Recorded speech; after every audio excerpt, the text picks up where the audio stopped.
Hola a todos, bienvenidos nuevamente a una nueva emisión de Especiales de Crítica Dialéctica. Hoy ya tenemos también otro conocido para todos nosotros y todos ustedes, Juan Carlos Gómez Leyton, de nuestra hermana República de Chile.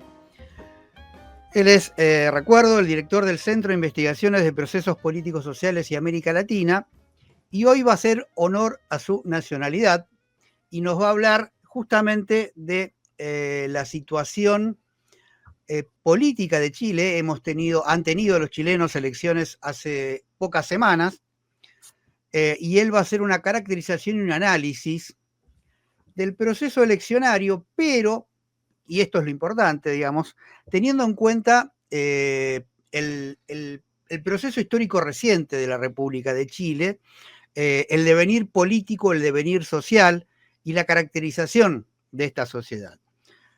Todos sabemos los resultados, incluso yo lo hemos analizado aquí en uno de los shorts, de los videos breves, y sabemos que la llamada izquierda ha obtenido la primer minoría, pero muy cerquita del segundo, que es podríamos caracterizarlo, o por lo menos yo lo caracterizaría, una de las variables de la extrema derecha, y el resto están ahí entre la derecha y la extrema derecha. Sumado todos estos, han sacado una abrumadora mayoría respecto de, creo que es, si no me equivoco, es la primera vez que se da esta diferencia tan grande. Nos lo va a confirmar ahora Juan Carlos, digamos, ¿no? Así que todo indicaría que en el balotaje no hay mucha vuelta que darle, digamos, ¿no? A pesar de que el progresismo latinoamericano lo presentó como una victoria de Jara. Pero bueno, para esto lo tenemos a Juan Carlos, así que hola Juan Carlos, ¿cómo te va? Yo no hablo más. Hola, te dejo a vos que nos expliques un poquito. Bueno, hola Guido, gracias nuevamente por la invitación a comentar y comentar y presentar el proceso electoral chileno, que creo que es importante colocarlo dentro de lo que es el contexto de sociedad que somos, o si ustedes quieren con otro tipo de lenguaje, dentro de la formación socioeconómica chilena. Es decir, ¿qué es la formación socioeconómica chilena? Chile, como todos ustedes saben, sufrió un golpe de Estado en 1973, hace 52 años, y ese golpe de Estado que derroca a un gobierno socialista, que era el gobierno de Salvador Allende. Años después, en 1975, 1982, fundamentalmente, inicia un proceso de modificación, de alteración, de transformación general de lo que era la estructura del país hasta ese momento. Se produce lo que algunos autores han denominado una contrarrevolución revolucionaria, una revolución capitalista dentro de una contrarrevolución, que significó el establecimiento de un nuevo patrón de acumulación capitalista, y ese nuevo patrón de acumulación capitalista es el neoliberal, que se comienza a desarrollar en el 75 y comienza a profundizarse en 1982. O sea, llevamos ya casi un siglo, medio siglo de neoliberalismo, con lo cual la sociedad chilena, que había producido ese experimento, ese fantástico proceso de la unidad popular, esa sociedad es como que ya desapareció. Desapareció y se transformó en una sociedad que yo denomino como una sociedad neoliberal. Y yo he agregado muchas veces, con muchas discusiones y bastante, digo, enojo de mucha gente que lo escucha, una sociedad neoliberal triunfante. Y una sociedad neoliberal triunfante que se vuelve un modelo paradigmático para muchas de las sociedades latinoamericanas que querían seguir el camino que había realizado Chile entre 1982 en adelante. Cuando se produce el cambio de régimen político y se pasa de la dictadura a una democracia, no hubo una ruptura, no hubo un cambio, no hubo un quiebre de las estructuras sociales, políticas, culturales, económicas que había establecido la dictadura. Todo lo contrario, la concertación de partidos por la democracia a partir de 1990 estructura una misma continuidad de formas de gobierno que van a administrar la sociedad neoliberal. Incluso se dice que la concertación de partidos por la democracia va a gobernar más que a la sociedad, va a gobernar el mercado. Porque esta es una sociedad de mercado. Es una sociedad de mercado que se va a extender en todos los ámbitos.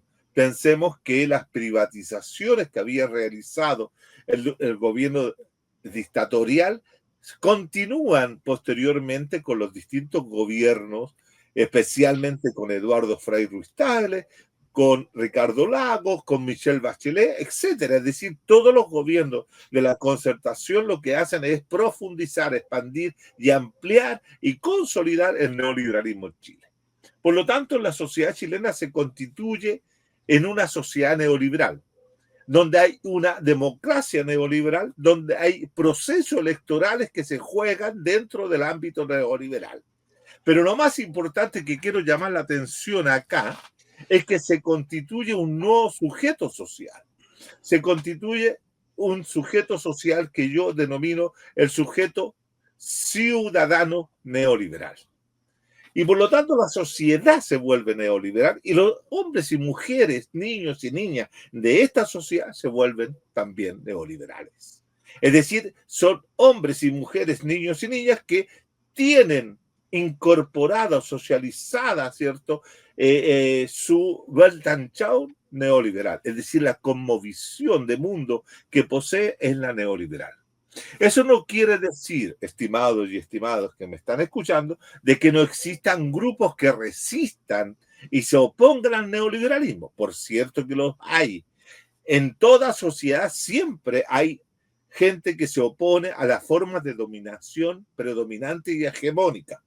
Y eso también explica muchos de los elementos de reventones históricos, de alzamientos, de movilizaciones, de movimientos sociales, etc. Está ahí presente. Pero lo predominante, lo hegemónico en la sociedad chilena es el neoliberalismo. Por lo tanto, para entender los procesos electorales, tenemos que entenderlo dentro de ese mismo entorno. ¿Qué es lo que quiere decir esto? Por ejemplo, en todos los procesos electorales que se desarrollaron durante los primeros 20 años de la postdictadura, es decir, entre 1990 y 2010, la competencia estuvo en un sistema binominal, era un sistema electoral binominal, que escondía un multipartidismo. Es decir, había varios partidos que competían, pero que se aliaban y se organizaban en dos grandes conglomerados. Eso era binominal. ¿Por qué? Porque habían 60 distritos que elegían 2 diputados cada uno y por lo tanto siempre era uno contra otro. El sistema binominal era, por un lado, la concertación de partidos por la democracia, que es donde estaban los partidos que habían estado en la lucha contra la dictadura, el Partido Demócrata Cristiano, el Partido Socialista, un partido instrumental que fue creado durante el año 1989-90, que era el Partido por la Democracia, y un partido chiquitito que era el Partido Radical. Esos 4 conformaban, ¿cierto?, gruesamente la concertación de partidos por la democracia que van a gobernar durante 4 gobiernos, desde 1990 al 2010. Y la derecha, que estaba compuesta fundamentalmente por 2 partidos, Renovación Nacional y la Unión de Demócratas Independientes. Esos eran los 2 partidos de la derecha. Ahora, estos 2 conglomerados asumieron desde 1990 en adelante, y especialmente desde 1994, cuando es elegido como presidente de la República el hijo del expresidente Eduardo Frei Ruiz-Tagle, ¿ah?, que va a gobernar durante 6 años, y ellos, ¿qué es lo que hacen? ¿Qué hace esa concertación con Frei Ruiz-Tagle a la cabeza? Deciden adoptar, seguir profundizando el modelo económico y social, político y cultural neoliberal. Es decir, la concertación durante 4 años se asume y se hace neoliberal y comienza a desarrollar políticas neoliberales a ultranza, llevando a cabo las privatizaciones últimas que quedaban, etcétera, etcétera, y se hace neoliberal. Después viene Ricardo Lagos, que es un socialista que también hace exactamente lo mismo. Se hace neoliberal y plantea lo que ellos denominan crecimiento con equidad, y comienzan a seguir profundizando el neoliberalismo. Posteriormente viene Michelle Bachelet, que constituye la primera mujer también socialista, pero que va a gobernar igualmente con política y con visión. Esto es lo que quiero llamar la cosmovisión que van a desarrollar los gobiernos de la concertación neoliberal. Y después, por una serie de situaciones internas en la concertación, llega al gobierno Sebastián Piñera, que en el primer gobierno. Después llega nuevamente Michelle Bachelet, pero no cambia. Es lo que quiero llamar la atención. No cambia la forma de pensar el país. Al país lo siguen pensando como un país neoliberal. Ese es el punto. En las elecciones del año 21, que elige al actual gobierno, se presenta lo que se denomina una nueva izquierda.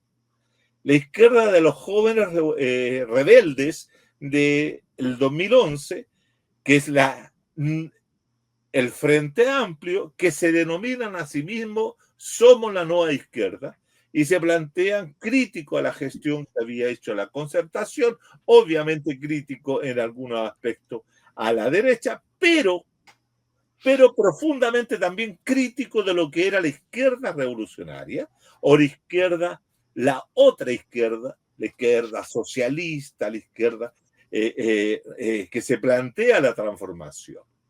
Y por lo tanto esa izquierda, al entrar al gobierno, para poder ganar la segunda vuelta contra José Antonio Kast en el año 21, tiene que hacer una alianza con la antigua concertación, Partido Demócrata Cristiano, Partido por la Democracia, Partido Socialista Radical y otros, y hacen este gobierno, el gobierno de Gabriel Boric, que es un gobierno profundamente neoliberal, que no hace ninguna de las transformaciones que se habían planteado, por ejemplo, durante la revuelta o el estallido de octubre del 19.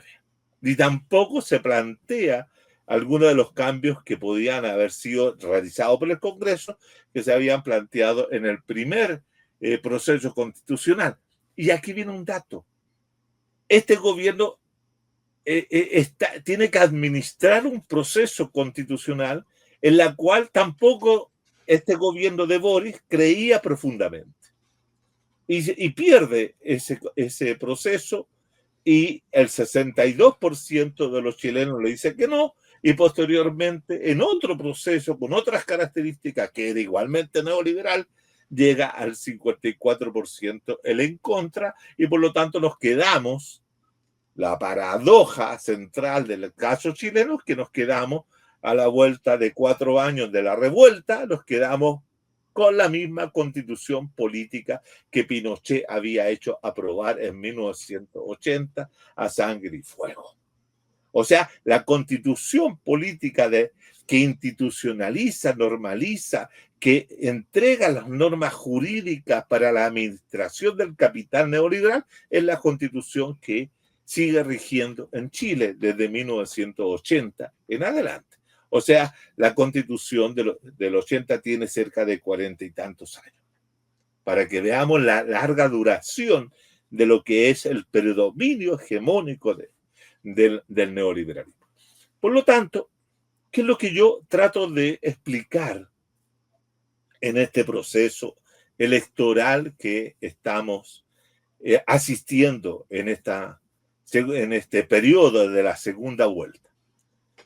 Primero decir que de los 8 candidatos que se presentaron el día domingo pasado, antepasado, ¿cierto? Si no me equivoco, el 16 de noviembre, los 8 candidatos 6 candidatos eran neoliberales.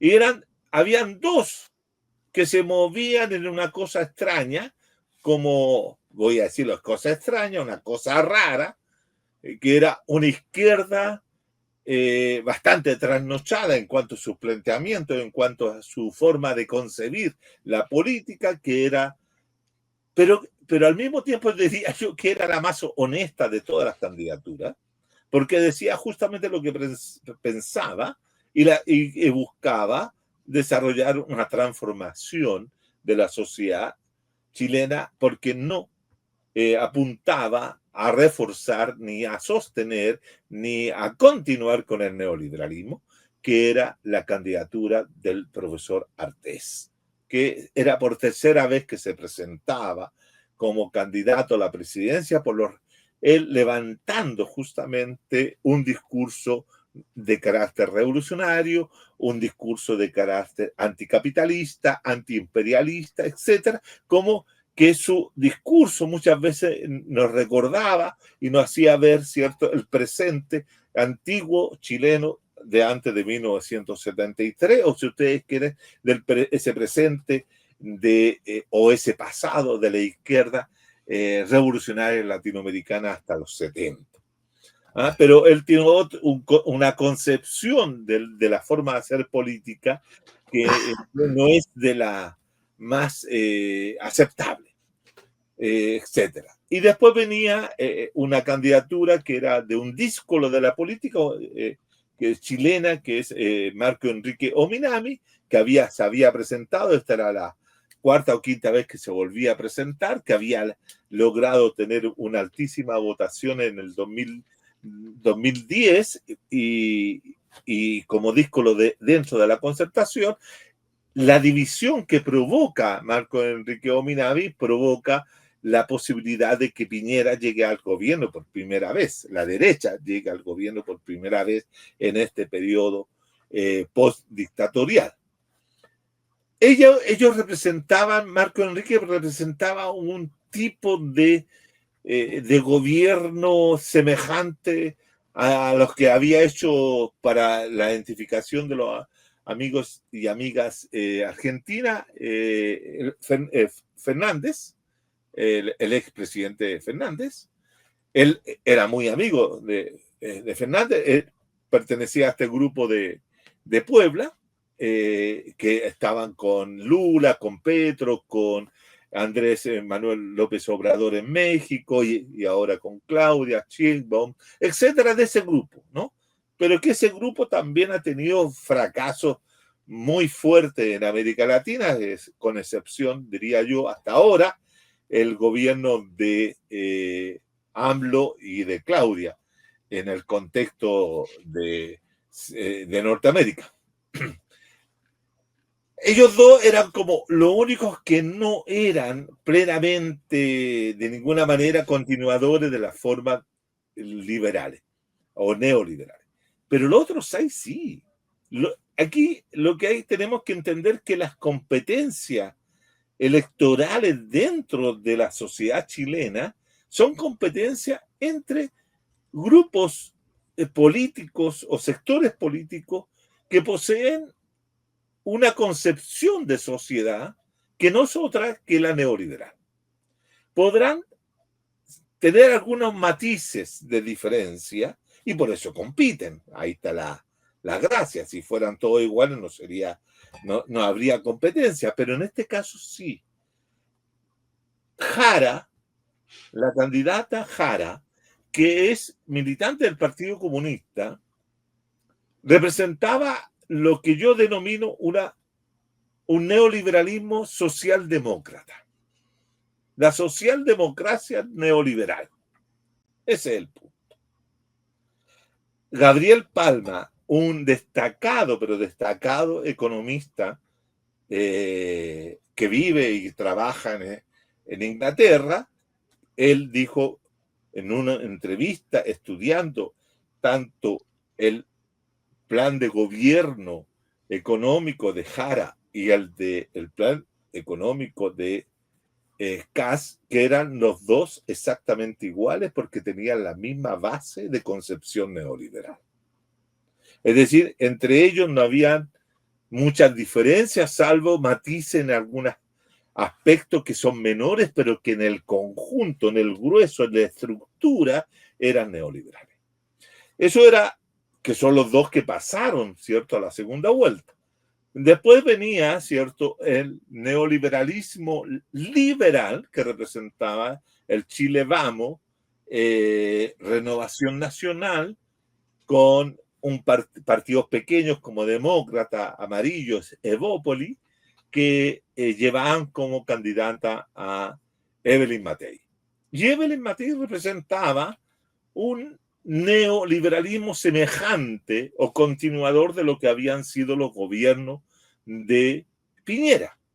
Piñera lo que aparece como que Piñera aparece en el mundo como el sujeto que reprimió la revuelta, el que dijo que estaba en guerra contra los chilenos, contra un enemigo poderoso, etc. Y tiene mala imagen por esa razón, la cual es totalmente merecida esa mala imagen. Pero muchos de los analistas que han estudiado tanto el gobierno 1 como el gobierno 2 de Piñera han sostenido que el gobierno de Piñera se ubican dentro de la misma línea y dirección que tenían los gobiernos de la Concertación y de la nueva mayoría, que era el segundo gobierno de Bachelet. Es decir, Piñera no hizo otra cosa que reafirmar lo que ya había hecho la Concertación, que era sostener y ampliar y administrar el neoliberalismo, como haciendo también correcciones a aquellas fallas que se presentaban en el proceso neoliberal, porque con el paso del tiempo se van generando nuevas contradicciones, etc. ¿no? Pero Piñera no era un derechista así acérrimo, sino que era un hombre que se ubicaba dentro de la misma dirección. Lo nuevo en esta oportunidad era que habían dos candidatos de la extrema derecha, que era José Antonio Kass, que ya se había presentado anteriormente, y él representa un neoliberalismo, vamos a decirlo para simplificar, pinochetista. El pinochetismo, después que fue derrotado a comienzos de los años 90, quedó durmiendo, quedó en estado de latencia durante mucho tiempo. Y no tenía como representante que lo despertaran a ese pinochetismo y se manifestara. Pero ese pinochetismo estaba en la sociedad chilena, ¿no? Y muchos de esos pinochetistas no votaban en los procesos electorales que se daban durante el primer tiempo de la democracia neoliberal, porque fundamentalmente no encontraban quién pudiera representarlos o podían ser aquellos que lo podían seguir, ¿no? Y por lo tanto no votaban. Y crearon todo un bolsón de lo que yo denominé en mis libros, ¿cierto?, los ciudadanos no políticos, que se restaban de la política, no estaban inscritos, no votaban, etc. Pero cuando aparece José Antonio Kass, es como que él les remueve, les despierta el pinochetismo y comienzan a apoyarlo, con una postura conservadora, reaccionaria, etc., y de profundo defensor del modelo neoliberal. Pero justamente dentro de ese mismo partido, otro pinochetista, competitivo, pero de un carácter mucho más nacionalista y que se pega a lo que era la libertad avanza, en el caso argentino, su hermano, uno de los hermanos de Johannes Kaiser, asesora a Milei, que es Kaiser, no me acuerdo el nombre del hermano, pero que está ahí junto con Milei, y él levanta también una opción semejante y crea el Partido Nacional Libertario en esa misma orientación. Pero no es más que un apéndice de lo que podría ser el Partido Republicano, y ahora están dándose apoyos para esta segunda vuelta. Entonces, y hay un quinto que aparece, pero que no tampoco aparece de la nada, sino que ya venía de la anterior elección, que es Franco Parisi. Y Franco Parisi viene y tiene un partido que se llama el Partido de la Gente, y que es un partido que va a representar lo que perfectamente podemos llamar el liberalismo populista. Tan así que una de sus diputadas electas del Partido de la Gente, Pamela Giles, ayer en una entrevista, yo me reía mucho porque esto es muy interesante, ella reivindicaba la figura o el pensamiento en los planteos del principal teórico del populismo radical y del populismo en general, que es Ernesto Laclau, que todos ustedes, los argentinos y las personas conocen perfectamente. Ella, Pamela Giles, hablaba de Laclau como aquel teórico que le permitía entender a todo este conjunto de personas y de individuos que habían votado por Franco Parisi, saliendo el tercero en esta competencia. Y por lo tanto, el liberalismo o neoliberalismo populista está representado por Franco Parisi y el Partido de la Gente, que entre otras cosas obtuvo cerca de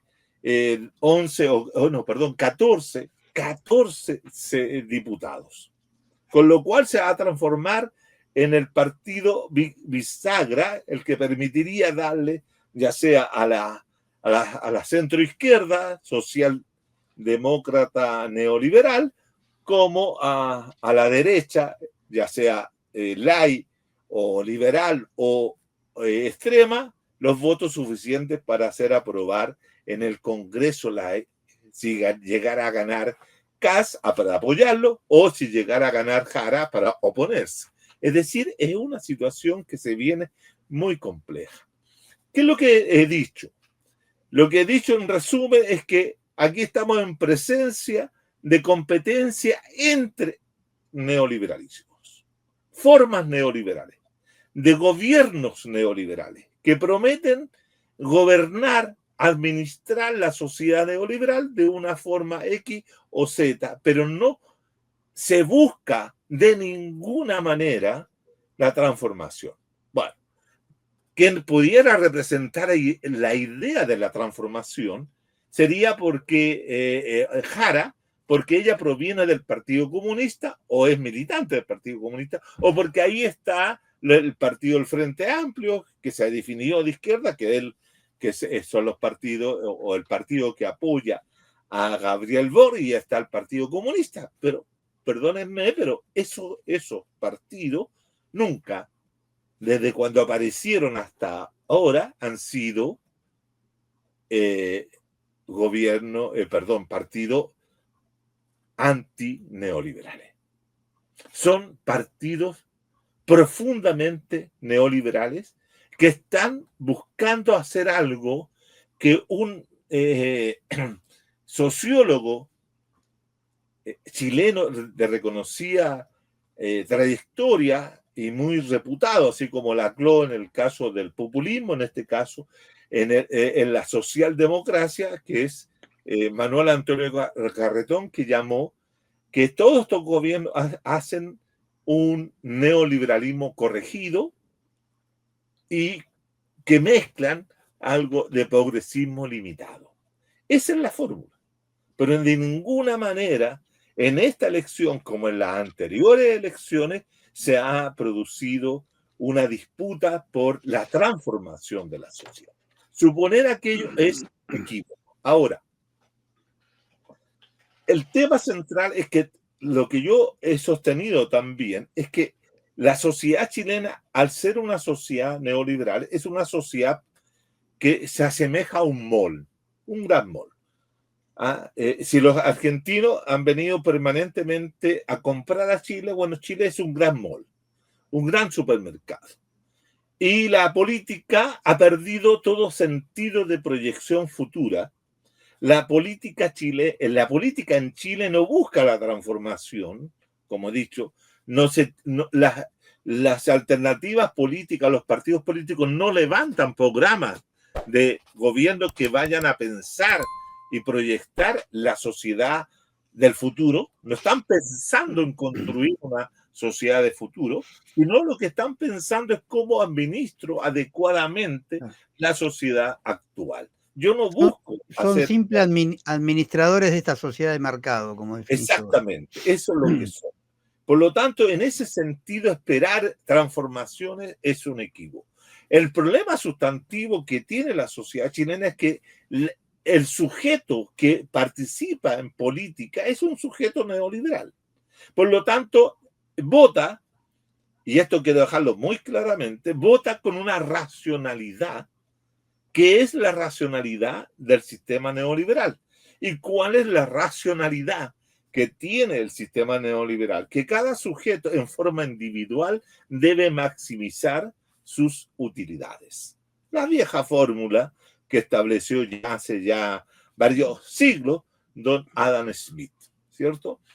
Que buscamos en el mercado, ¿cierto? Los actores que participan en el mercado buscan maximizar sus utilidades. Bueno, los votantes chilenos hacen exactamente lo mismo.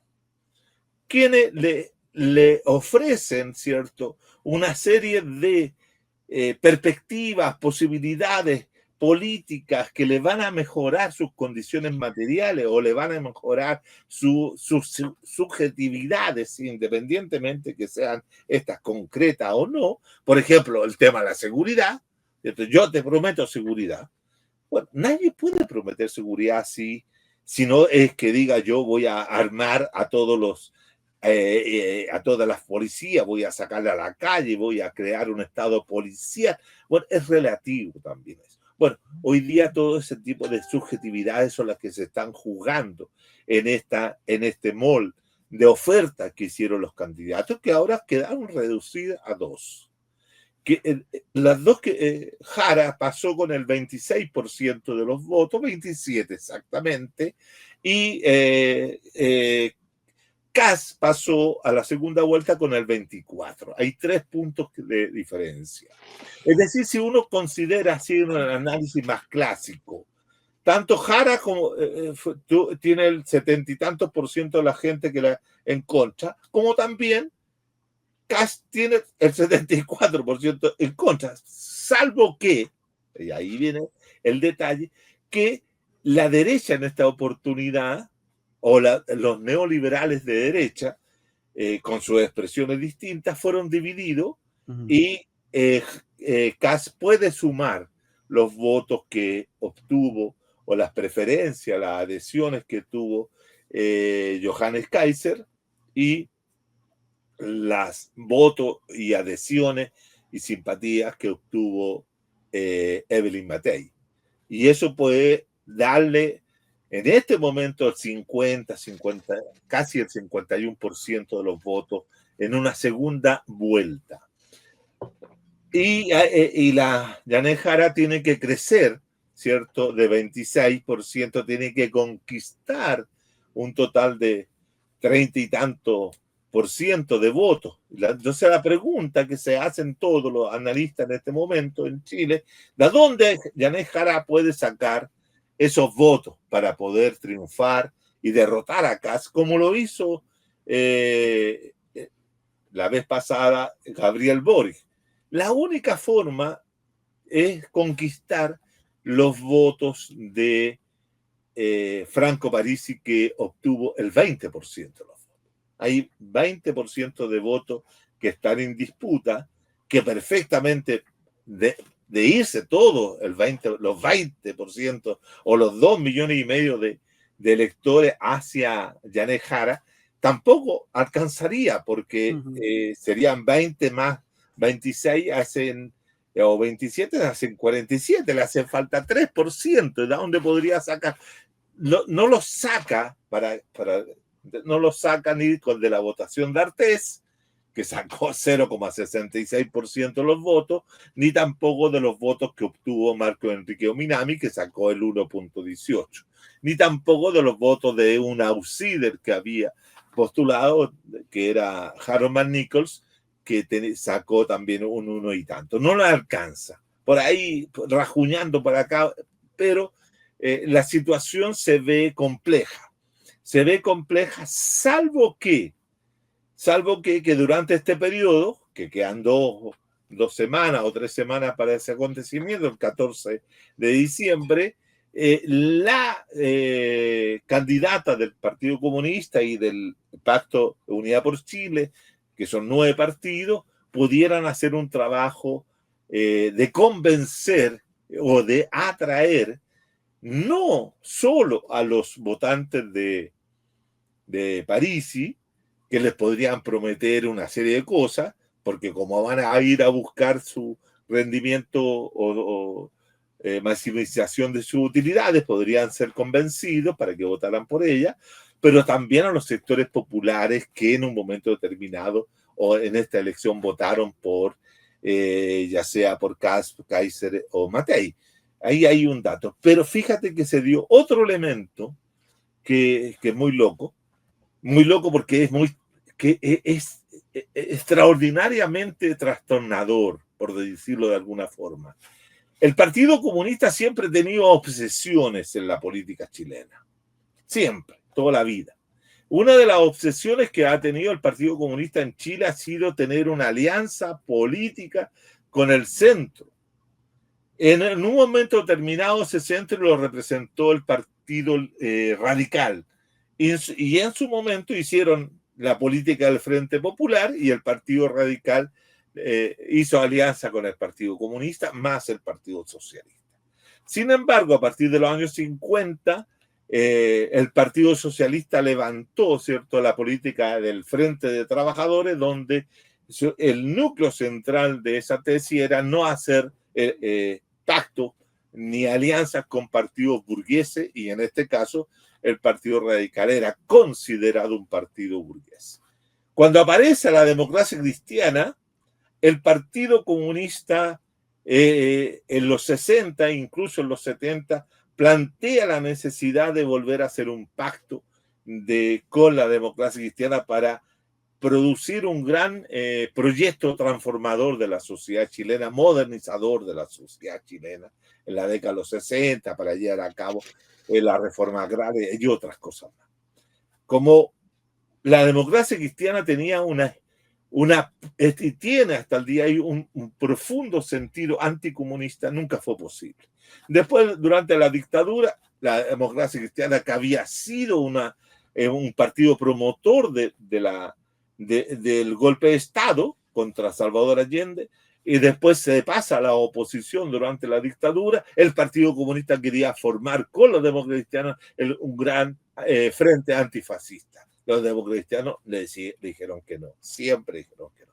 Posteriormente, en los años 90, cuando se forma la concertación, al partido que dejan fuera, el Partido Comunista. Y el Partido Comunista estuvo 24 años fuera del sistema democrático postautoritario, donde eran perdedores habituales, permanentemente competían y siempre perdían porque estaba creado, diseñado el sistema para que perdiera partidos de izquierda y entre ellos el Partido Comunista. Solamente vino a incorporarse el Partido Comunista a un gobierno democrático con el gobierno el segundo gobierno de Michelle Bachelet en el 2014. ¿Por qué? Porque ya se estaba produciendo, por decir así, la decadencia de la concertación. Ahora, cuando gana Jara la primaria entre partidos del mismo sector, lo que le interesa al Partido Comunista de inmediatamente fue conquistar los votos supuestamente los votos de la democracia cristiana, hacer una alianza con la democracia cristiana. La democracia cristiana en la última elección había sacado apenas el 3% de los votos. Era un partido en decadencia. Era un partido que estaba feneciendo, estaba siguiendo el mismo camino que el Partido Radical. Sin embargo, fue tanto la intencionalidad del Partido Comunista de presentar a la democracia cristiana como que si no tenían los votos, no tenían el apoyo de la democracia cristiana, Jara iba a perder. Iba a perder irremediablemente en la primera vuelta, que consiguieron los votos. Consiguieron la alianza, pero no los votos. El Partido Demócrata Cristiano creció en esta oportunidad. Y el pacto, para demostrar esto, digo, el pacto, Unidad por Chile saca 30% de los votos y la candidata de ese pacto saca 27%. O sea, hay 3 puntos y tanto de diferencia. Y cuando uno los busca, ¿dónde los encuentra? Los encuentra en la democracia cristiana.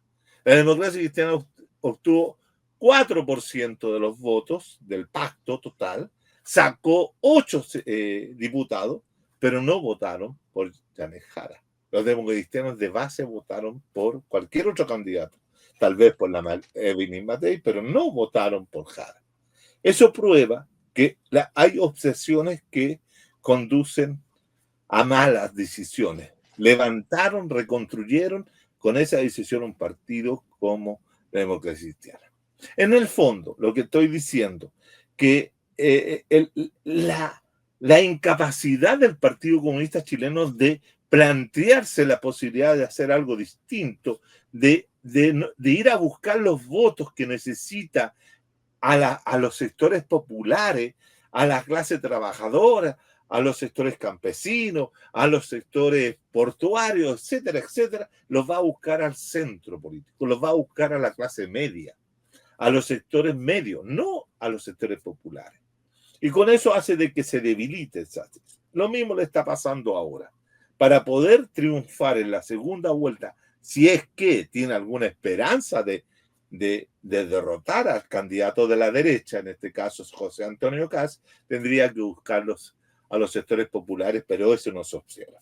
Ahora, Kast es un pinochetista, y quiero decirlo así porque para el público que me está escuchando en Argentina y en otros lados, podrán entender que es un autoritario de lomo y tomo, de tomo y lomo.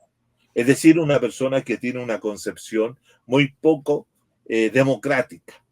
No es Piñera, no es Evelyn Matei, que tenían algunos elementos que le permitían, ¿cierto?, desarrollar un gobierno democrático. Lo voy a poner como, era como Macri, por decirlo. Pero Milei no es igual a Macri. Macri era un tipo que aceptaba en algunos elementos, ¿cierto?, el juego democrático. Pero Kast no. Kast es más bien Bolsonaro. Kast es más bien Trump. Kast es más bien Bukele. Ese tipo de sujeto el que puede llegar acá.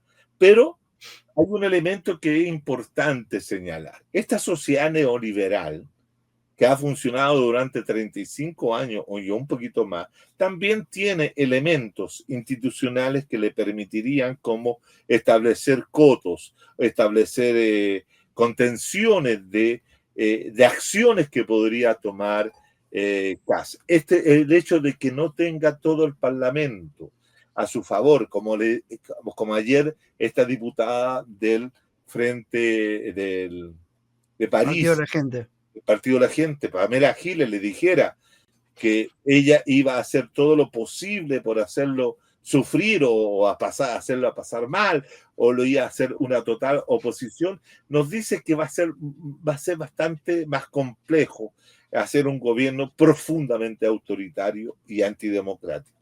Pero eso no significa de ninguna manera que Chile se vaya a salir de los espacios neoliberales, va a continuar ahí. Lo que sí va a intentar hacer Kast es es terminar con todos los avances liberales, de derechos liberales que se establecieron durante estos últimos años. Es decir, entiendo por derechos liberales, por ejemplo, el aborto con las 3 causales, que lo va a tratar de limitar o eliminar o terminar con él, el matrimonio igualitario, etcétera. Es decir, cuestiones que son liberales. Como también va a tratar de revertir el tema de las 40 horas y bajar o mantener el piso del salario mínimo, etcétera. Va a intentar hacer recortes sociales. Eso todavía los economistas, tanto de la propia derecha, se lo han cuestionado. Creo que va a tener, no es un buen sujeto en términos de preparación, José Antonio Kast, para enfrentar una presidencia compleja. Bueno, tampoco lo era Boric y bueno, pasaron 4 años rápidamente. Lo que sí, y con esto termino, Guido, lo que hace falta en Chile, que es una ausencia no solamente en Chile, sino que también lo he dicho, es una ausencia en toda América Latina, en todos los países de América Latina, es que no hay izquierda anticapitalista. Y la izquierda anticapitalista que existe es menguada, fragmentada y no tiene ninguna conexión, no logra conectar con las masas. Es un problema que la izquierda va a tener que resolver rápidamente para estar evitándose la continuidad de esta sociedad neoliberal, por lo menos en Chile, que tiene un peso que va irradiando hacia otros sectores y como en un momento determinado la sociedad chilena también se transformó en un paradigma. Y termino. La revuelta del 2019 fue un espejismo, justamente en el oasis de tranquilidad que era, de acuerdo al presidente Piñera, lo que se vivía en Chile. Fue un espejismo porque mucha de esa protesta eran ciudadanos neoliberales, como yo lo he sostenido en otros momentos y en otros lugares, ¿cierto? Eran ciudadanos neoliberales protestando por tener mejor mercado, no del mercado.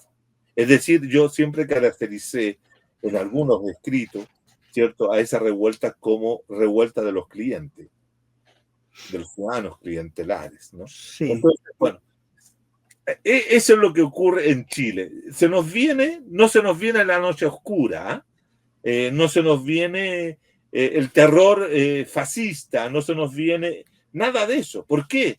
¿Por qué digo esto con esa afirmación, Guido? Porque Chile ha sido de derecha desde 1973 en adelante. Chile es una sociedad en la cual se impuso la derecha capitalista más feroz, más brutal, que para poder sostener este sistema no dudó de violar los derechos humanos en forma sistemática y después construir una sociedad que permitiera continuar con el capitalismo y sin crítica alguna, sin que nadie le pueda cuestionar mayormente la situación.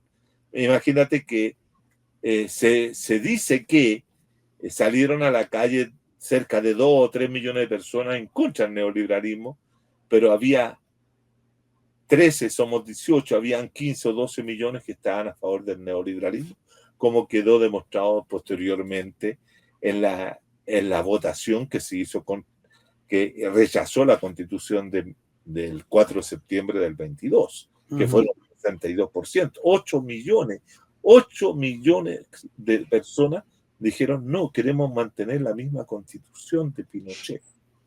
Esa es la herencia, esa es continuidad. Eso no es alteración. Y eso se debe, nuevamente, insisto en esta idea, a la ausencia de izquierda anticapitalista en el país. La derrota, esa fue total y completa, de la cual no hemos podido recuperarnos. Ese es el panorama político de Chile que quería yo conversar con ustedes. Gracias. Si bien muy interesante y muy esclarecedor. Ahora, si bien acuerdo en que Chile quizás sea el ejemplo más cristalino de la consolidación del modelo neoliberal y de la continuación de esta sociedad que Pinochet cambió radicalmente.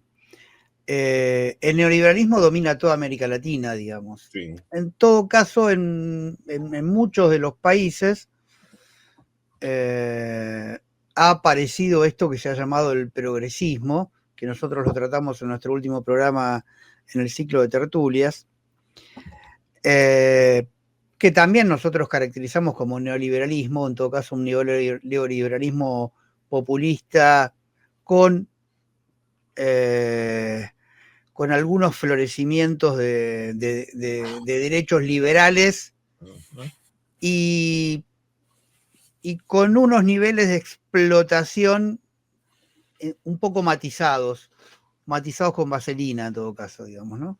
Sí, total. En todo caso, sin cambiar las reglas de juego, tratando de imponer algunas regulaciones que revitalicen un poco el mercado interno, digamos, a diferencia de los neoliberales más clásicos, ¿sí? Pero no muchas más diferencias. Sí, creo que el caso chileno es el caso más claro. Digo, el progresismo como tal nunca emergió en Chile. El Boric no representó nunca, mínimamente, se acercó tibiamente a ciertos postulados progresistas, pero su gobierno, si alguna vez en sus formulaciones, antes de ser presidente, podía tener lazos con los que se llamó el progresismo latinoamericano, su gobierno claramente demostró que no andaba por ese camino, digamos. Sin lugar a dudas, quien logró mejor consolidar el cambio radical hacia la derecha fue Pinochet, de todas las dictaduras latinoamericanas o de todos los procesos intermedios hacia el neoliberalismo. Ahora, yo me permitiría preguntarte, porque siempre vengo teniendo, por lo menos de este lado, como vos decías, el modelo chileno se impone como modelo neoliberal exitoso para toda América Latina. La centro-derecha y la derecha y la extrema derecha lo pusieron siempre como modelo. Y el progresismo siempre lo atacó justamente, porque el progresismo dice tener un programa antineoliberal. Eso es lo que dice, ¿no? Y entonces pone como a Chile como la sociedad terriblemente injusta, terriblemente desigual, donde impera en todos lados la regla de mercado y donde a los trabajadores y a la sociedad le va muy mal. Pero sin embargo, si uno recorre un poco Chile, no ve enormes bolsones de pobreza como sí ve en Brasil, como sí ve cada vez más en Argentina. Y los números macroeconómicos chilenos tampoco no son de los que están más abajo en la tabla de los números en términos de salario mínimo, promedio, en términos de ingreso, PBI per cápita. Al contrario, están en general de la mitad para arriba. Entonces, ¿cómo se explica? ¿Dónde está esa terrible injusticia del neoliberalismo chileno? Incluso el Estado, que el Estado es mínimo, funciona mucho mejor que en el caso argentino, digamos, el Estado chileno, ¿no? En aquellas áreas que se ha reservado. Está claro que la fuerza de seguridad, la fuerza de represión son terriblemente efectivas ante cualquier clase de manifestación. Eso es muy evidente. Y es un distingo, creo yo. Pero después, digo, ¿tenés una explicación de estos valores macroeconómicos que no sitúan a Chile en los peores lugares de América Latina? Mira, hay varias cosas que habría que decir. Tú sabes que el neoliberalismo en su desarrollo histórico, desde sus primeras formulaciones o sus primeras instalaciones, ya sea en Chile como posteriormente en Estados Unidos como en Inglaterra, tienen matices. No hay un solo neoliberalismo, ¿cierto? Está el neoliberalismo de Friedman, el neoliberalismo de los austriacos, y está el ordo neoliberalismo que es el de los alemanes. Entonces son distintos neoliberalismos que tienen distintas formas de plantearse el problema de, por ejemplo, el problema de la pobreza, o el problema de la desigualdad, o el problema del papel y el rol que cumple el Estado en determinadas áreas, etc. No, entonces tienen distintos mecanismos para enfrentarlo. Chile, si uno hace un análisis mucho más detallado de lo que son sus políticas económicas o sus políticas o historia económica desarrollada en los últimos 35 años, va a ver cómo se va pasando de una forma neoliberal a otra.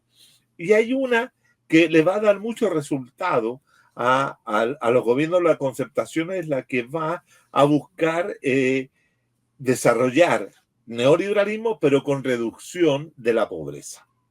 Y se logra reducir la pobreza que se recibe cuando se sale de la dictadura, que andaba alrededor de 30 o 40% de la pobreza nacional, se reduce, ¿cierto?, al 8 o al 10% la pobreza. Sin embargo, esa reducción de pobreza que se logra en los gobiernos de Lagos, incluso de Bachelet, etcétera, se logra en 10 años, en 15 años, bajar la tasa de la pobreza, pero no se baja ni se modifica la cuestión de la desigualdad. El coeficiente Gini que se tiene para utilizar siempre demostraba que Chile era uno de los países de América Latina de profunda desigualdad, comparada, ¿cierto?, con Brasil e incluso con países como México, Haití y otros, ¿no? Y se le ponía a la altura de la desigualdad de países africanos. Eso hablaba de que algo funcionaba mal en la forma de la distribución de la riqueza, de la distribución de la riqueza. Evidentemente las políticas que se habían implementado en contra de eran políticas focalizadas que atacaban a grupos vulnerables y habían logrado golpear rápidamente a ese tema, pero también había un dato que se había cambiado los indicadores de cómo medir la pobreza. También es todo un conjunto de situaciones que se daban. Pero el que no habían logrado modificar era el tema de la desigualdad. Había desigualdad y muy fuerte y persiste la desigualdad, pero eso no quiere decir, y este es un elemento que a mí siempre me parece llamativo, la desigualdad no implica que tú no tengas acceso al mercado, que se planteó en un momento determinado, así como que el neoliberalismo dejaba a mucha gente fuera del mercado. El tema central es que al estudiar la conformación y constitución del mercado en las sociedades chilenas, yo fui percibiendo junto con otros que había la creación de mercados estratificados. Entonces, cada sector, por decirlo, no en términos de clase, sino vamos a hablar del sector socioeconómico, A, B, C, 1, C, D, cualquiera de esos sectores, todos esos sectores tienen su propio mercado y todos pueden acceder a su mercado. El otro elemento que no corrige la desigualdad, pero ayuda a que la desigualdad no sea tan explosiva, es el tema del crédito. El crédito, la sociedad chilena es una sociedad que yo siempre he dicho que se modernizó con M de McDonald's, es decir, se modernizó al estilo norteamericano, estadounidense. Y esto es una sociedad crediticia, es decir, donde el sujeto para acceder a bienes tiene que tener una tarjeta de crédito y comprar esos bienes a crédito. Y todo el mundo. En Chile todo se compra a crédito. Uh-huh. La persona que no tiene tarjeta de crédito para acceder a determinados gastos fuertes, como por ejemplo salud, pagar un plan de salud o pagar el auto, todo eso merece tener crédito. ¿Me entiendes? Entonces, eso también en Chile se fue masificando. Y llegó un momento que las dueñas de casa, solo por el hecho de ser dueña de casa y tener un lugar fijo donde vivir, tenían casa propia o arrendada en un lugar. El supermercado donde hace sus compras cotidianas para la alimentación le otorgaba una tarjeta de crédito con una cantidad de dinero X para poder acceder a compras de alimentación. Claro. Y estudios que se han hecho demostraron de que las dueñas de casa que tenían tarjetas de crédito, que voy a ponerlo en dólares, $50 como de crédito mensual, eran las mejores pagadoras que existían. Cumplían religiosamente con el crédito, porque eso les significaba que después le aumentaban a $75, después a $100. Entonces la persona se iba sintiendo que ella tenía una capacidad de estar en el mercado, Claro. de participar en el mercado. Entonces hay toda una discusión en torno al endeudamiento. Entonces dice, es que la sociedad chilena es una sociedad que está profundamente endeudada y que los que salieron a la calle fueron aquellos que estaban endeudados y estaban enojados porque no podían pagar. Efectivamente, mucha gente que salió a la calle para el 19 eran personas que estaban endeudadas. Pero ¿saben lo que estaban pidiendo?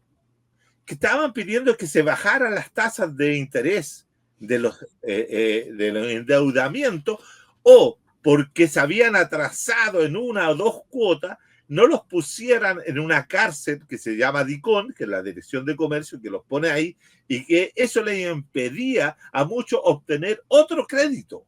Claro. Entonces, es lo que buscaba el joven que había salido y que estaba trabajando, pero que no podía comprarse un auto a crédito porque tenía una deuda con la universidad a la cual había estudiado bajo también el sistema acredital, quería que le bajaran el interés para poder acceder a otro crédito. Entonces, te das cuenta, es una sociedad que vive del crédito. Yo siempre digo lo mismo a mis estudiantes, que tú naces pagando y mueres pagando, porque la tumba también la pagas a crédito. Claro. Nacer y morir es una misma situación comercial, si tú quieres. Entonces, en una sociedad de esta naturaleza, si bien es cierto, existe la desigualdad y hay molestia, porque unos pueden, no sé, hacer determinadas cosas que el otro sueña. Por ejemplo, se descubrió, hace unos meses atrás, se descubrió que había muchos chilenos y chilenas que pedían licencias médicas, licencias laborales para ausentarse. Y se descubrió, cruzando datos, de que la mayoría de esas personas que pedían licencias médicas salían al extranjero y se iban a República Dominicana, se iban a Brasil, a Europa, salían a viajar, estimado. Claro, porque si la pasan todo el día trabajando o todos los meses trabajando, tienen que buscar algún mecanismo para poder darse el lujo de viajar, porque al chileno le gusta viajar. ¿Y cómo lo hace? Pide licencia médica, se mete en un crédito de consumo o pide un crédito en una agencia y se va por un mes o por 15 días a viajar por Europa. Entonces, esta es una sociedad tremendamente consumista, pero tremendamente desigual. Es una sociedad profundamente individualista. Y que no va a estar dispuesta a movilizarse por cuestiones colectivas que puedan poner en peligro su propia existencia de sujeto credical. ¿Y cuál es el peligro mayor que tiene este sujeto credical? Es perder su trabajo. Porque el momento de perder su trabajo pierde la posibilidad de tener ingreso y por lo tanto sin ingreso no puede pagar tarjetas de crédito, se la quitan y pasa a ser un paria de esta sociedad de consumo. Por lo tanto, esto es una sociedad profundamente disciplinada. Y cuando se enojó, un sector de ella se enojó en octubre del 19 se enojaron aquellos que no tenían todas las posibilidades de acceder a lo que estoy señalando. Claro. Entonces, esa gente se enoja, pero se enoja por un momento y puede reclamar. El 80%, de acuerdo a las encuestas que se hacían en ese momento, el 80% de la gente estaba de acuerdo con lo que se estaba protestando y lo que se estaba demandando, pero no estaban de acuerdo con la forma, es decir, establecer barricadas, salir todos los viernes a la calle, pelear con los carabineros, etcétera, etcétera. La violencia implícita en esa revuelta no era aceptada por todos, pero estaban de acuerdo todos, porque todos se iban a ver beneficiados. Si tú conoces el trabajo de Malcolm Olson acerca de la lógica de la acción colectiva, ¿cierto? Donde se movilizan algunos, pero los que se movilizan pueden generar un beneficio para muchos. Exacto. Entonces, acá es lo mismo. Acá se movilizan algunos y todos están felices. Fíjate que cuando se discutió el tema de la gratuidad de las universidades, se movilizaron todos los estudiantes a favor de la gratuidad. Piñera, que era el presidente en ese momento, 2011, 2012, bajó la tasa de interés del crédito universitario de 6% al 2%. Y estableció que en un día o en 2 días todos los estudiantes que tenían crédito tenían que volver a firmar el pagaré o firmar los documentos que aceptaban esa rebaja. Las colas o las filas para poder firmar eran enormes. Claro. Se hizo todo en 2 días y se acabó la movilización social. Se acabó la movilización estudiantil.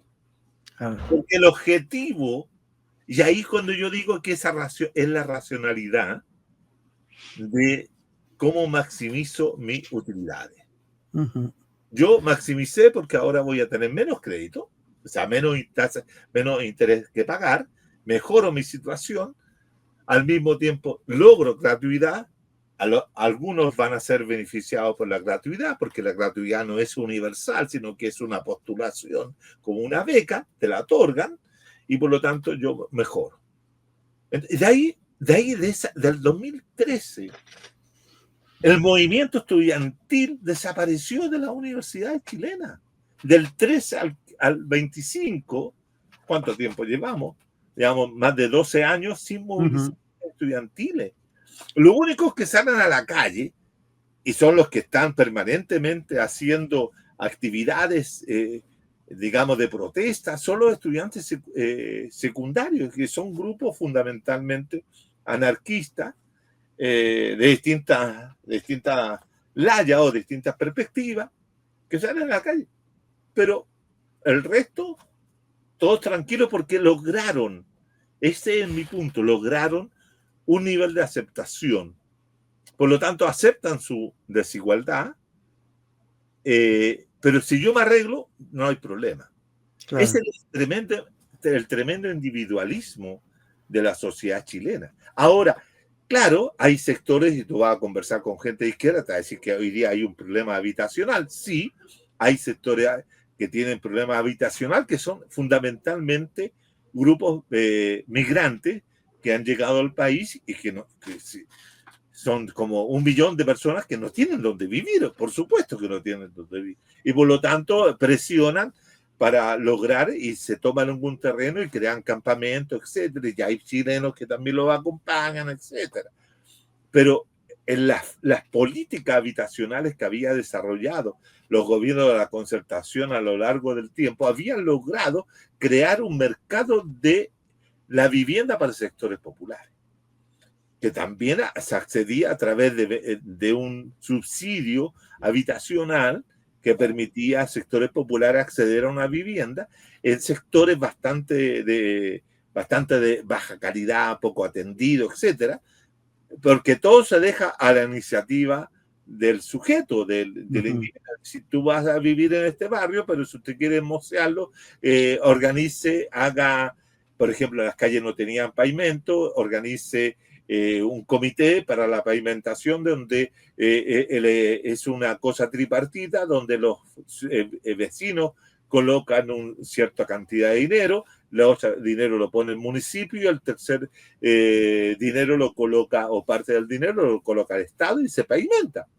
Es decir, acá no se hace nada sin la participación pagada de los grupos que participan en solucionar alguna cosa. Entonces, eso también te lleva a lo siguiente, que yo también lo he estudiado, que es el mejoramiento de las condiciones materiales de los chilenos y chilenas. Hoy día el acceso al automóvil, por decirte que es una aspiración de muchos, es total. Yo vivo en una comuna popular en San Joaquín, en la región metropolitana, y yo salgo a recorrer el vecindario y te cuento 15, 20, 30 autos el fin de semana afuera de las casas donde vive el sector trabajador de esta población. Entonces, acá el acceso al automóvil, el acceso a la casa propia, el acceso a la segunda casa ha sido pero amplísimo. Fíjate que hay un libro que se llama ¿Cómo han cambiado los chilenos?, que es de Eugenio Tironi, un gran digamos, publicista del neoliberalismo chileno, y él demuestra que en a finales de la década de los 70, durante el gobierno de la Unidad Popular, inclusive, los chilenos tenían un televisor en casa, que era punto de reunión de toda la familia, porque todos podían ponerse a ver televisión, y yo creo que tú también experimentaste ese mismo fenómeno, como muchos otros argentinos y argentinas. Pero hoy día, dice, hay 4 televisores en una casa. Claro. Cada uno de los integrantes tiene un televisor en su habitación. Bueno, entonces ese acceso a bienes también le cambió lo que yo digo, la mentalidad al chileno. Claro. Y esa mentalidad que le cambió al chileno lo hace conservador. Y lo hace conservador en el estilo de decir, no me vengan a mí con distribución, no me venga que fue la campaña que hizo la derecha durante septiembre del año 22, cuando decía, mire, si usted tiene 2 casas, si vienen los zurdos, se la van a quitar. Le van a quitar una. Entonces, eso también lleva a la población a adoptar una posición de conservadurismo total y completo. Y por otro lado, ¿cierto?, observan de que ellos mejoraron y mejoraron durante estos últimos 25 años o 35 años de democracia postautoritaria. Por lo tanto, ellos no ven negativo que continúe el neoliberalismo. Claro, ellos reclaman porque no tienen acceso a operarse, porque hay muchas filas o listas de espera, etcétera. Pero no les quita el deseo de seguir siendo neoliberales. En Chile hay un deseo de ser neoliberales. Entonces, eso explica las pocas rupturas que hay del neoliberalismo en Chile. Eso explica por qué no hay otro tipo de planteo. ¿Por qué Artés? Yo siempre me pregunto, ¿por qué Artés, teniendo todo el discurso anti-neoliberal, por qué la gente no vota por él? Claro. Y eso te queda demostrado porque lo consideran radical, o lo consideran que eso no va a ser posible, o no lo van a dejar, y prefieren el pragmatismo racional de votar para aquellas alternativas que sí le van a ser posible. Ahora, lo que puede explicar una votación, por decirlo, a favor de Jara en las elecciones del 14 de diciembre pueden ser las cuestiones valóricas.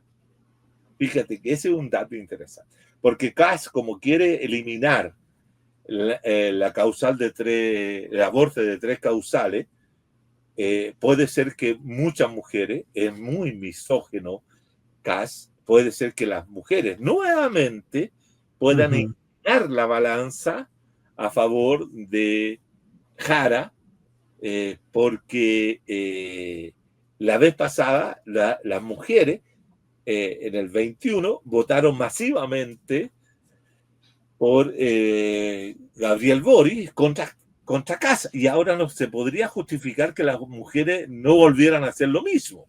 Ajá. Porque el sujeto es el mismo.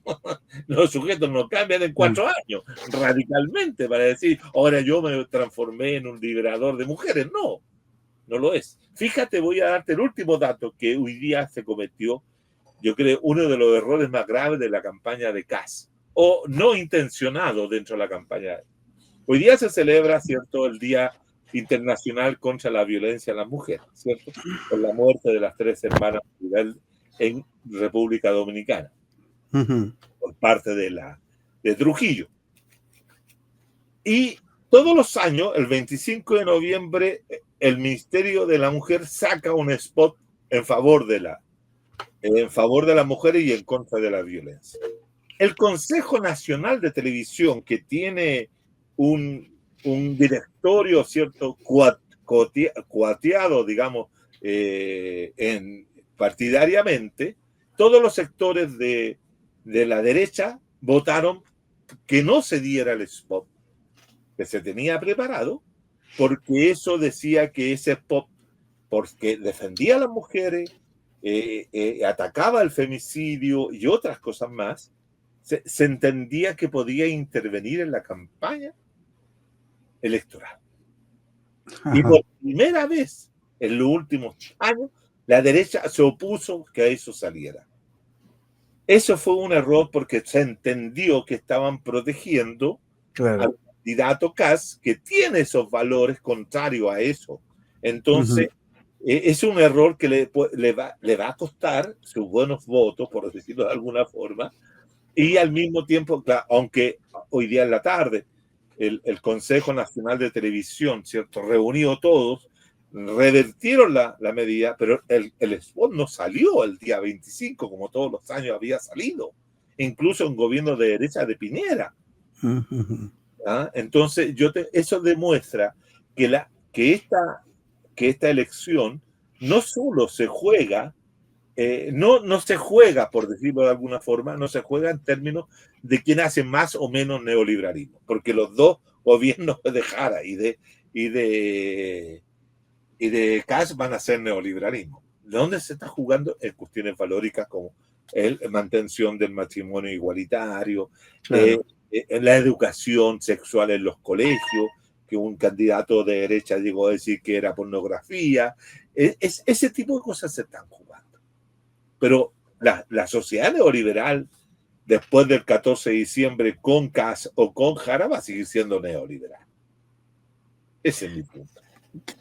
Clarísimo. Yo sintetizaría que el neoliberalismo chileno es un neoliberalismo inteligente en sus propios términos y un neoliberalismo eficiente en sus propios objetivos, porque como vos marcaste y que yo veía, es una sociedad profundamente desigual, pero la clave está en esta reducción importante, incluso por los gobiernos de centro derecha, o sea, por el propio liberalismo, de la pobreza.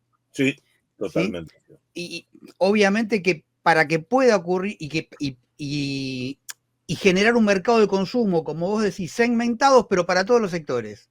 Sí. Para que eso pueda existir, el nivel de inflación tiene que ser muy bajo, como es el de Chile, digamos. Sí, ¿sí? También. Fíjate tú. O sea, lo de la inflación yo lo remarco porque, bueno, nosotros nos caracterizamos por, independientemente de los gobiernos, no hay manera de domesticarla, ¿no? El tema central es la fuerza que todos los actores chilenos le dan a la independencia y autonomía del Banco Central. Acá es ley sagrada, no se toca. Claro. Uno de los principios fundamentales del neoliberalismo. Y ese es un pilar fundamental del neoliberalismo. Un pilar, claro. Entonces, la autonomía del Banco Central y el ciudadano consumista, digamos, ¿no? Sí. Y además una desigualdad que no deja, que deja a una pequeña minoría fuera de todo, digamos, ¿no? Entonces, claro, el consumismo se hace carne en las identidades ciudadanas Y bueno, si todos podemos consumir, cada uno a su nivel, bueno, por eso es que dan los valores que dan también, y por eso es que el progresismo argentino está equivocado respecto de Chile, y la crítica que orienta a Chile está muy mal ubicada, digamos, ¿no? Porque el progresismo argentino lo que pinta es que la sociedad chilena es una sociedad donde los trabajadores no ganan nada, son todos pobres, hay algunos ricos, y eso no es. Uno con solo recorrer un poco Chile se da cuenta que eso no es. Mira, yo tengo un amigo que es argentino que trabaja en la Universidad de Lanús y él vino, cuando yo iba y exponía esto ahí en la Escuela de Ciencia Política de la universidad y otros lugares, mucha gente que ya sorprendía me decía, ¿cómo va a ser esto posible? claro. Él vino a Santiago de Chile en visita y descubrió esta sociedad de mercado. Me decía, yo estuve acá y me daba cuenta de lo que tú decías y estos sujetos neoliberales que están ahí. Eso no quiere decir de ninguna manera que no exista explotación, que no exista... No, todo lo contrario, no. Yo siempre digo lo mismo. Tú no puedes caracterizar a una sociedad a partir de lo que tú dijiste recién del 20 o el 25% de su población. Tú tienes que entender la sociedad en la cual habitamos fundamentalmente del comportamiento de las mayorías. Y las mayorías son el 85% o el 80%. Fíjate que la izquierda llamó a votar nulo el domingo 16 como una forma de rechazo a este sistema y de abstenerse de otra manera también. El 85, el 86% del padrón electoral de 15 millones de personas, porque somos poquitos, no somos como ustedes, que son bastante, ¿cierto? El 13 millones y medio de chilenos y chilenas fueron a votar. Sí. Y el voto nulo fue solo el 4% estimado en elecciones presidenciales. Sí. Toda la izquierda que se presentó no pasó, no alcanzó ni siquiera el 0,5 de la votación. Entonces, no solamente tenemos un problema de eficiencia, como bien dices tú, del neoliberalismo, sino cómo construimos una narrativa, como se dice hoy día, digámoslo en viejo discurso, cómo construimos un discurso para llegar a las masas, para hacerles sentir que el capitalismo que estamos viviendo es destructivo no solamente de la naturaleza, sino también de muchas vidas humanas. Pero como a mí no me toca... Exactamente. Lo que pasa es que la explotación social es muy difícil verla y palparla en carne propia si uno puede acceder al mercado, a su nivel, pero puede acceder al mercado. Totalmente. Todas las revoluciones se dieron en sociedades profundamente desiguales, con niveles de explotación explícitos, bien visibles, y con una gran cantidad de población fuera del sistema. Con población pobre. Claro, por eso, una gran cantidad de población pobre casi fuera del sistema. Claro. En ese caso, por eso también Argentina se puede entender de ciertas variantes disruptivas, un poco más, de ciertos progresismos un poco más críticos, porque acá son terribles los que están afuera del sistema. La cantidad de gente que no accede a un mínimo nivel de consumo. Sí. Además la inflación es mortal, el Estado terriblemente ineficiente, unos niveles de corrupción impresionantes, ¿no? Y digo, y lo otro es una sociedad muy ordenada, la chilena. No, es muy disciplinada, la gente le gusta. Le gusta estar ordenada, le gusta que la cuiden. Pero el Estado mismo se nota, a diferencia del Estado argentino, que es un caos. No, el Estado chileno es eficiente en cuanto a Estado. Claro, muchos dicen, mire, que el Estado no llega a todos los lugares. Sí, no llega a todos los lugares, pero donde llega, llega muy bien. Pero me sorprende a los lugares a los que llega, te digo. Sí. Comparado con Argentina. Claro. Así que, bueno, Se nos está haciendo ya, estamos casi en 1 hora y media, pero bueno, la explicación ha sido muy, muy clara, muy concisa. Creo que todos hemos entendido en este relativo poco tiempo el proceso de los últimos 50 años de Chile, digamos, ¿no? Sí, yo recomendaría a la gente que quiere profundizar que entre a la plataforma de Claxo, del Consejo Latinoamericano de Ciencias Sociales, busque mi libro y ahí va a encontrar más detalladamente cómo es la sociedad neoliberal. Yo tengo 3 libros sobre ese tema que están colgados ahí, así que en ese sentido. ¿Y cómo te ubicamos? Con Juan Carlos Gómez Leighton, tal cual.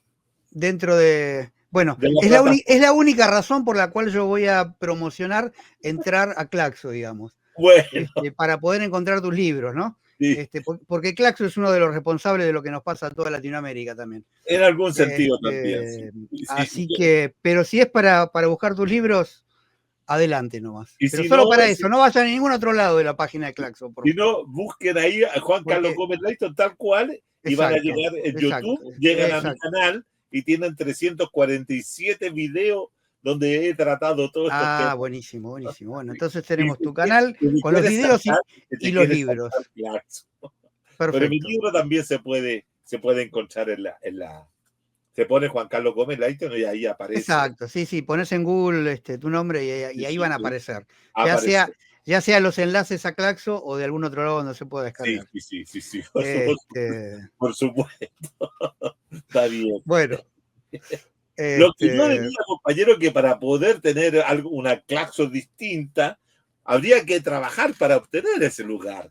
Porque si se lo dejamos a la socialdemocracia o se lo dejamos a esos sectores, indudablemente que ellos van a hacer ese tipo de progresismo. Es que yo estoy convencido, Guido, que la política ha perdido esa posibilidad. Acá las universidades quedaron todas en manos del progresismo, por llamarlo neoliberal, socialdemócrata. Nadie disputa eso. No.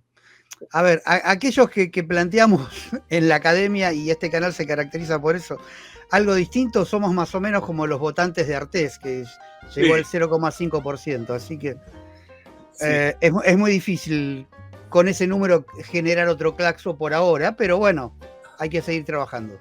Pero hay que hacerlo. En eso estamos. No, seguimos trabajando. Lo que pasa es que hay que ser realistas de que por ahora la correlación de fuerza no nos da. No, yo también digo lo mismo. Yo tengo un canal de 647 adherentes, entonces tampoco soy... No, pero hay que seguir sumando. Hay que seguir sumando y confluyendo a aquellos que tenemos más o menos objetivos en común. Bueno, así que en eso estamos. Infinitas gracias otra vez, Juan Carlos. Pronto te vamos a tener acá, seguramente, con alguno de los tantos temas en los cuales vos podés aportar. Bueno. Aprovecho también a darle las gracias a todos los que van a están mirando este nuevo video, y como siempre solicitarles se sumen, inviten a sus amigos a sumar suscripciones, a poner me gusta, comentarios, debatir, criticarnos, alabarnos, lo que a ustedes les parezca bien. Así que un adiós para todos, gracias, y adiós para vos, Juan Carlos, hasta la próxima. Gracias, Guido, que te vaya bien en todas tus cosas, y saludo a toda la gente y amigos argentinos.